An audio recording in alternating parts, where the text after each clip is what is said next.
मुंबई में लगातार बढ़ रहे कोरोना संक्रमण के मामलों को देखते हुए मुंबई की मेयर किशोरी पेडणेकर भी सड़क पर उतर आई।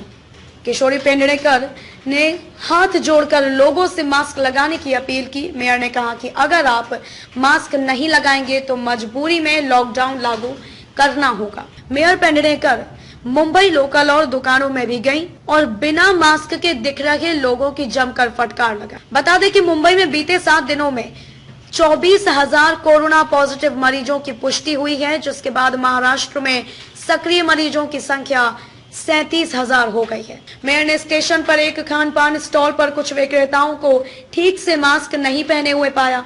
पेडणेकर ने उनसे हर समय मास्क पहनने का अनुरोध किया और दिशा निर्देशों को नजरअंदाज करने पर उन्हें पुलिस कार्रवाई की चेतावनी भी दी। अधिकारी ने कहा कि बिना मास्क के 10% यात्री शेष 90% यात्रियों के लिए जोखिम पैदा कर सकते हैं। मुंबई में भी कोरोना के मामले लगातार बढ़ते ही जा रहे हैं। बृहन मुंबई महानगर पालिका बीएमसी के अनुसार 7 जनवरी के बाद बुधवार को यहां कोरोना के सबसे अधिक 721 नए मामले दर्ज किए गए हैं। इसके बाद शहर में कुल संक्रमित मामलों की संख्या 3,15,751 तक पहुंच चुकी है। 3 संक्रमितों की मौत होने के बाद मौत का आंकड़ा 11,426 तक पहुंच चुका है। पिछले 2 दिनों से दैनिक मामले 500 अंक से नीचे बने हुए थे।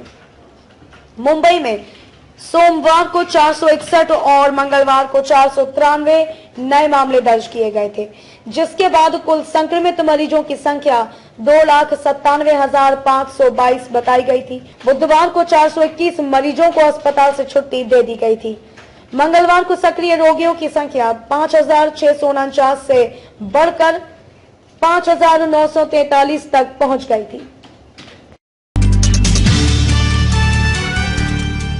प्रधानमंत्री नरेंद्र मोदी चुनावी राज्य केरल में कई परियोजनाओं का शुभारंभ करेंगे। 19 फरवरी को पीएम मोदी केरल में बिजली और शहरी परियोजनाओं का शुभारंभ करेंगे। इसके तहत पीएम 50 मेगावाट की कासरगोड सोलर पावर परियोजना भी राष्ट्र को समर्पित करेंगे। इसके अलावा तिरुवनंतपुरम में 94 करोड़ रुपए की लागत वाली एकीकृत कमांड एंड कंट्रोल सेंटर की आधारशिला रखेंगे। पीएम ने बताया कि प्रधानमंत्री 320 केवी की पुगालुर त्रिशूर पावर ट्रांसमिशन परियोजना का उद्घाटन करेंगे। यह वोल्टेज सोर्स कन्वर्टर आधारित हाई वोल्टेज डायरेक्ट करंट परियोजना भारत की पहली HVDC परियोजना है। 5,070 करोड़ रुपए की लागत से निर्मित इस पश्चिमी क्षेत्र से 2,000 मेगावाट बिजली ट्रांसफर हो सकेगी, जिससे केरल में बिजली की बढ़ती मांग पूरी की जा सकेगी।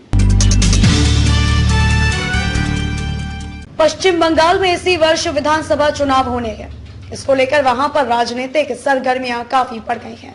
इस चुनावी अखाड़े में असल मुकाबला भारतीय जनता पार्टी और राज्य की सत्ताधारी पार्टी तृणमूल कांग्रेस के बीच है। हालांकि इन दोनों के अलावा भी दूसरी पार्टियां मैदान में हैं, लेकिन उनकी भूमिका इस चुनाव में खास नहीं रह गई है। चुनावी सरगर्मी बढ़ने के साथ ही राज्य में हिंसा का दौर भी शुरू हो गया है। मुर्शिदाबाद में हुई हिंसा की ताजा घटना ने वहां पर चुनाव के दौरान हुए खूनी संघर्ष के इतिहास को दोबारा जिंदा कर दिया है। आपको बता दें कि बुधवार को मुर्शिदाबाद में राज्य के श्रम राज्य मंत्री जाकिर हुसैन के ऊपर बमों से हमला किया गया। इस हमले में उन्हें घायल होने के बाद कोलकाता के अस्पताल में भर्ती कराया गया है। उनके अलावा इस हमले में 21 लोग जख्मी हुए हैं। जानकार मानते हैं कि यहां पर होने वाले चुनावी संघर्ष का इतिहास काफी लंबा रहा है। लगभग हर चुनाव में यहां पर हिंसा हुई है और लोगों की मौत हुई है। इसे राजनीति की माया कह सकते हैं। कभी रामविलास पासवान के बिहार की सियासत में तूती बोलती। उन्होंने वर्ष 2000 में लोक जनशक्ति पार्टी की स्थापना की और उसे दमदार तरीके से खड़ा किया, लेकिन उनके निधन के बाद पार्टी डवाडोल स्थिति में दिख रही है। उनके पुत्र चिराग पासवान कई राजनीतिक चुनौतियों से घिरे हैं। हालात यह है कि चिराग पासवान के लिए अब पार्टी का चुनाव चिन्ह बंगला बचाने तक की चुनौती खड़ी हो गई है। बिहार विधानसभा चुनाव के नतीजे के बाद चिराग पासवान ने 5 दिसंबर 2020 को एलजेपी के प्रदेश कार्य समिति सभी प्रकोष्ठों एवं जिला इकाइयों को भंग कर दिया था।